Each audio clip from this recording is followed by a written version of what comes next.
At 4 o'clock, we got Western Kentucky started season out 2-0. Traveling number 6 Ohio State, who also started up the season 2-0. Ohio State favored by 29.5 points on Fox. Austin Reed for the Hilltoppers has been arguably one of, if not the best quarterback in all of college football. To be fair, he's not playing up against the elite competition. And also, to be fair, Caleb Williams hasn't seen more than like a couple snaps in the fourth quarter because they're all just that far out of hand. Austin Reed, though, has gone 56-83, thrown for 589 yards, 6 touchdowns to 0 interceptions in 2 games. He's almost matched what Caleb Williams has done in 3 games. To be fair to Caleb Williams, again, he's not playing in a lot of these second halves.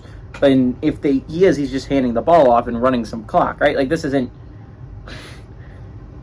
comparable, really. But, again, it's interesting to look at. Davian Irvin Poindexter has had 15 carries for 78 yards, and Easton Messer has had 11 catches for 134 yards and a touchdown. Kyle McCord for the Buckeyes definitely looks like he has that starting gig after the game against Youngstown State. Went 34 of 53 through his first 2 games, run for 497 yards, 3 touchdowns to 1 interception. He finally threw his first touchdown last week. Trevian Henderson finally has the leading ground game. To be fair, it's a really good ground game. I understand that Henderson only has 17 carries for 103 yards and 2 touchdowns through 2 games, but they really kind of mix in all 3 of their running backs a whole bunch. So, I mean, this is a pretty good run game still. Marvin Harrison Jr. has had 9 catches for 178 yards and 2 touchdowns. I'm really interested to see this football game, right? Ohio State is Ohio State, but they haven't looked like the Ohio State that we've come to expect the past couple of years, right? That Ohio State was quarterbacked by a guy like J.T. Barrett or Justin Fields or Dwayne Haskins or C.J. Stroud recently, right?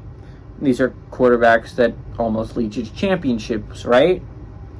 I don't know if that's what Kyle McCord is.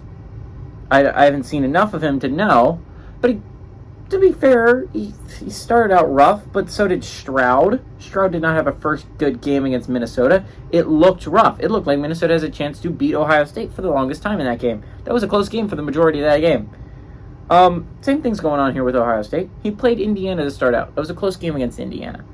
Your defense stepped up. Western Kentucky is arguably better than Indiana. At least they have a better quarterback than Indiana. And I'm actually going to be really excited to see Austin Reed go up against this defense, right? If you have a good quarterback, a great quarterback even, you have a chance in almost any game. I think Western Kentucky does have a really good quarterback.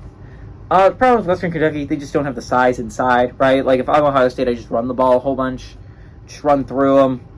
It's going to lead to a lot of touchdowns, and they're not going to be able to stop it. You have the size inside advantage. And if they decide to stop it, get the ball to Marvin Harrison Jr., because their corners are not going to be able to cover him.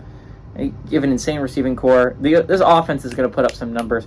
I think Western Kentucky's offense puts up these numbers. I think this game's a lot closer than a lot of people think. I think there's a reason why it's on Fox. I think this game's a lot closer than people think. I would give Ohio State the victory, but give me Western Kentucky to cover the 29.5 point spread.